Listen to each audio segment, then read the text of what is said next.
नमो भगवते वासुदेवाय। आज हम आपके लिए लाए हैं पुरुषोत्तम मास की एक और बहुत सी सुंदर कथा।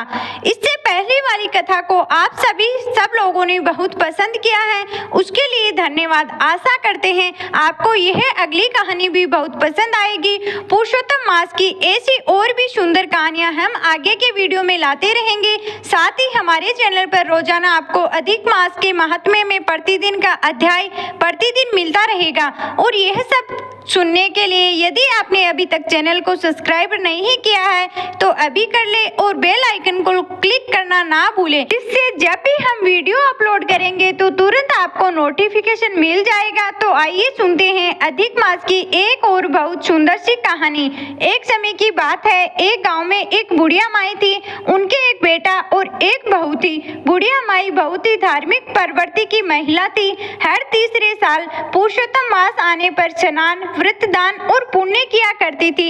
एक बार पुरुषोत्तम मास में उनके बेटे बहू ने उनसे कहा, माँ, तुम हर बार पुरुषोत्तम माह में स्नान, दान आदि करती हो, इसका कोई पुण्य भी मिलता है। मेरी शादी को 5 वर्ष हो गए, आज तक ना तुम्हारे पोता हुआ और ना ही मेरी कोई अच्छी नौकरी लगी। तब बुढ़िया माई को अपने बेटे की बात अच्छी नहीं लगी, लेकिन फिर भी वह बोली कि मैं पुरुषोत्तम भगवान से मिलकर पूछूंगी कि मेरे स्नान दान का पुण्य कब मिलेगा और अब मैं घर तब भी वापस लौट कर आऊंगी। वह बूढ़ी अम्मा जय हो पुरुषोत्तम भगवान की, जय हो पुरुषोत्तम भगवान की करती हुई अपने घर से निकल गई।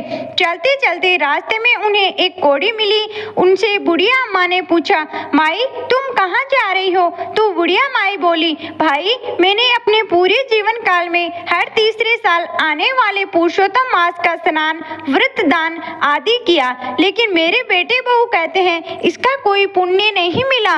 मैं भगवान से मिलकर यह पूछूंगी कि मुझे इसका फल कब मिलेगा।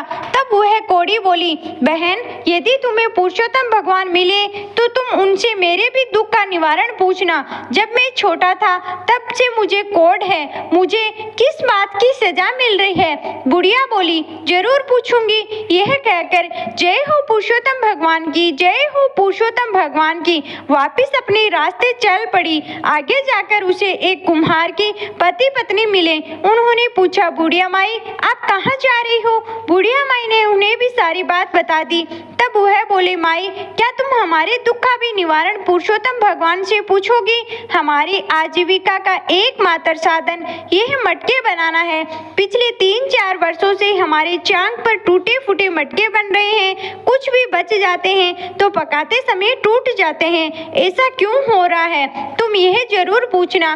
तो बुढ़िया माई बोली, जरूर पूछूंगी। ऐसा कहकर वह जय हो पुरुषोत्तम भगवान की, जय हो पुरुषोत्तम भगवान की कहती हुई फिर आगे चल पड़ी।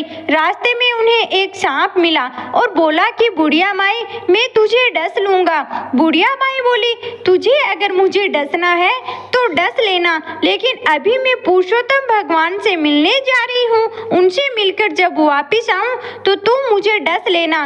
तब वह सांप बोला, माई, अगर पुरुषोत्तम भगवान मिले तो तुम मेरे भी दुख का निवारण पूछना। मेरी नागिन हर साल अंडे देती है, लेकिन एक भी सपोला जिंदा नहीं रहता है। बुढ़िया माई बोली कि मैं जरूर पूछ लूंगी। फिर जय हो पुरुषोत्तम भगवान की, जय हो पुरुषोत्तम भगवान की कहती हुई आगे चल पड़ी। चलते चलते उसे एक पेड़ के नीचे एक साधु महात्मा बैठे हुए मिले। उन्होंने पूछा, बुढ़िया माई, कहाँ से आई हो, कहाँ जा रही हो?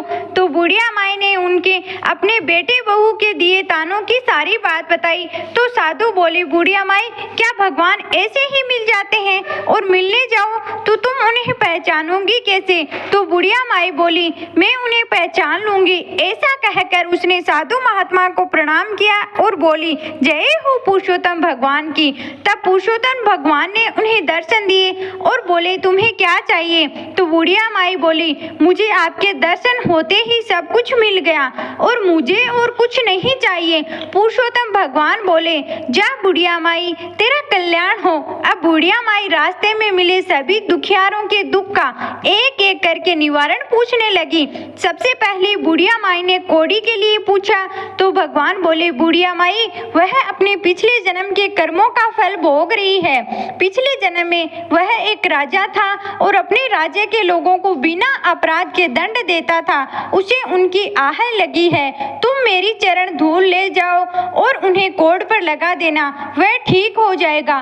फिर बुढ़िया माई ने कुम्हार के दुख का निवारण पूछा तो भगवान बोले, एक बार उस कुम्हार पति पत्नी के पास में एक गरीब माता पिता अपनी लड़की के ब्याह के लिए कलश लेने आए थे। पैसा ना होने के कारण उसे कलश नहीं दिया। इस कुम्हार के पति पत्नी को उन गरीब माता पिता की हाय लगी है। अगर कुम्हार अपने 100 मटके किसी प्याऊ में दान दे दे तो उसका दुख दूर हो जाएगा। अब बुढ़िया माई ने नाग नागिन का पूछा तो भगवान बोले, नागिन ने एक बार एक गर्भवती स्त्री को डस लिया था, जिससे वह गर्भवती स्त्री अपने गर्भ में पल रहे बच्चे के साथ में मर गई। उसे गर्भवती स्त्री की हाय लगी है। अगर यह नागिन अपनी अमृतमणि किसी गरीब को दे दे तो उन्हें बच्चा हो जाएगा। यह सुनकर बुढ़िया माई ने भगवान को प्रणाम किया और भगवान पुरुषोत्तम अंतर्ध्यान हो गए। अब बुढ़िया माई ने भगवान के चरणों की धूल अपनी साड़ी के पल्लू में बांध ली और सबसे पहले उसे सांप से मिली। बुढ़िया माई को देखते ही सांप बोला, क्या हुआ माई, भगवान के दर्शन हुए? बुढ़िया माई बोली, हाँ मुझे दर्शन हुए। सांप ने पूछा, तुमने मेरे दुख का निवारण पूछा? तो बुढ़िया माई ने सारी बात उसको बता दी। तो वह बोला, माई मैं कोई गरीब व्यक्ति कहाँ से लाऊंगा, मेरे पास तो कोई डर के मारे नहीं आता है। यह अमृतमणि तुम ही ले जाओ। और सांप ने वह अमृतमणि बुढ़िया माई को दे दी। अमृतमणि लेकर बुढ़िया माई अपने घर की ओर चली। आगे चली तो उसे कुम्हार के पति पत्नी मिले। उन्होंने पूछा, क्या तुम्हें भगवान के दर्शन हुए, हमारे दुख का निवारण पूछा? तो बुढ़िया माई ने कहा कि मुझे भगवान के दर्शन हुए और मैंने तुम्हारे दुख का निवारण भी पूछ लिया। और उन्होंने सारी बात उन दोनों को बता दी। तब कुम्हार पति पत्नी बोले, आज हम 100 मटके एक प्याऊ में दान कर देंगे। अब वह खुशी खुशी आगे चली तो उन्हें वह कोड़ी मिला। कोड़ी बुढ़िया माई से पूछने लगा, क्या हुआ बहन, भगवान मिले क्या?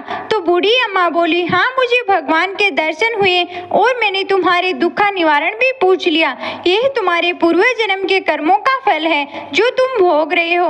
और बुढ़िया माई ने कोड़ी को सारी बात बता दी। फिर बुढ़िया माई ने भगवान के चरणों की धूल कोड़ी के शरीर पर लगाई तो कोड़ी सही हो गया। कोड़ी ने बुढ़िया माई को खूब सारा धन दौलत दिया। अब बुढ़िया माई बहुत सारा धन दौलत और अमृतमणि लेकर अपने घर पहुंची तो उसने देखा कि उसका घर एक सुंदर मकान में बदल गया। घर में अन्न और धन के भंडार भर गए। बेटा बहू माँ को देखकर बहुत खुश हुए। बेटे ने कहा, माँ मुझे बहुत अच्छी नौकरी मिल गई और तुम्हारी बहू भी पुरुषोत्तम मास की कृपा से गर्भवती है। बेटी बहू ने भगवान के चरणों की धूल को अपने माथे से लगाया और सबने पुरुषोत्तम भगवान की जय जयकार करी। जय श्री राधे।